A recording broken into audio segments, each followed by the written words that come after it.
একটা দারুণ জিনিস পাওয়া গেছে, চলুন দেখা যাক কি। আজ সকালবেলায় আমরা চলে এসেছি জঙ্গলে। আপনারা অনেক দিন ধরেই বলছেন গাছ জেঠুর কথা, কিন্তু গাছ জেঠুর বিভিন্ন ধরনের সমস্যার মধ্যে উনি আছেন, তাই ওনাকে আমরা ভিডিওর মধ্যে নিয়ে আসতে পারছি না, কিন্তু ওনার সঙ্গে আমার যোগাযোগ আছে। তবে আজকে আমাদের সঙ্গে একজন স্পেশাল মানুষ আছেন, চলুন দেখে নিন কে। আশা করি আপনারা দেখে আপনাদের খুব ভালো লাগবে।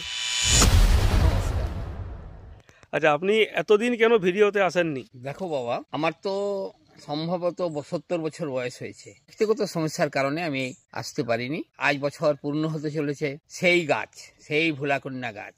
আপনাদের জ্ঞাতার্থে জানাই, গাছটি আমি সন্ধানে পেয়েছি, গাছটি আমি জানি। সৌরভ প্রতিদিনই আমার বাড়িতে আসে এবং গাছটি আমাকে চেনাবার জন্য বলে। আমার কিছু ব্যক্তিগত কারণে আমি গাছটি জনসম্বন্ধে আনতে পারছি না, কারণ ওই গাছটি একজন ভালো মানুষের হাতে পড়লে যেমন ভালো কাজ দিবে, কিন্তু খারাপ মানুষের হাতে পড়লে গাছটি কিন্তু ভয়ঙ্কর ক্ষতি করে দেবে। এটা বিশ্বাস আপনাদের হতেও পারে, নাও হতে পারে, তাতে কিছু যায় না। লঙ্কা তো ঝাল লাগেই। হ্যাঁ, বিছুটি পাতা কিন্তু কুটকুট করে। 1 বছর আগে তখন আমার চালটা ছিল এই রকম।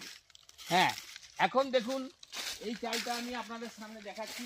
আচ্ছা, সেই বইটা এখনো আছে তো, যে সে পাতা উল্টাতে গেলে যে ভেঙে যাচ্ছে? দেখো, বইটা 110 বছরের পুরনো। হ্যাঁ, এবং বইটার লেখকের প্রথম পৃষ্ঠা জানি না কে লিখেছিলেন, সেই পৃষ্ঠাটা ছেড়ে গেছে। বইটি কিন্তু ছুলেই পাতা ভাঙলে ভেঙে যায়। বহু করে সংরক্ষণ করে রেখেছি এই আয়ুর্বেদিক বইটি। কচি পাতা সালের এবং ফুল পড়ে আছে, দেখুন কত পাতা ঝরে নতুন পাতা এসে গেছে, এবং তার সঙ্গে দেখুন কত শাল ফুল পড়ে আছে। গাছগুলো দেখুন, মোবাইল ফোনের ক্যামেরায় কতটা কি দেখা যাচ্ছে বোঝা যাচ্ছে জানি না, তবে অসাধারণ লাগছে। শাল ফুলের মধু। আপনারা এইটি কিন্তু ওষুধ গাছটি জানো? এই গাছটি ওষুধ। এটা কি গাছ? হ্যাঁ, কি গাছ? এটিও এক গাছ।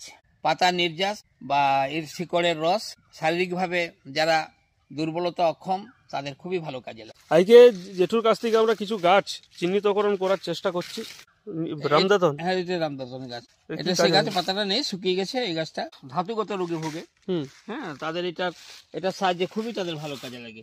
শাল পাতা পড়ছে এবং ফুল ঝরে ঝরে পড়ছে, একটা দারুণ বৃষ্টি হওয়ার মতো শব্দ হচ্ছে। বলো, একদম গভীর জঙ্গলে আমাদের গাছ জেঠু আর আমি এসে গেছি, কেননা অনেক দিন ধরেই আপনারা কমেন্ট করছিলেন, গাছ জেঠুকে দেখতে চাইছিলেন। একটু বাইকটা দিয়ে চলে আসবো, দেখি চাবিটা কিন্তু বাইকে আছে, যে এইটা দিয়ে যাবো। চলো না, কোথায় গিয়ে উঠি দেখি। ও, কোথায় এলাম গো? এদিকে যাবো।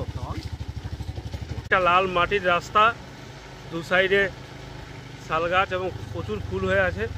আর আমরা যে জেঠা হাইপয় বাইকে বেরিয়েছি সেই রহস্যময় দুষ্প্রাপ্য ভেষজ উদ্ভিদ ভোলাকন্যার সন্ধানে। এই জঙ্গলে কিন্তু হাতি আছে।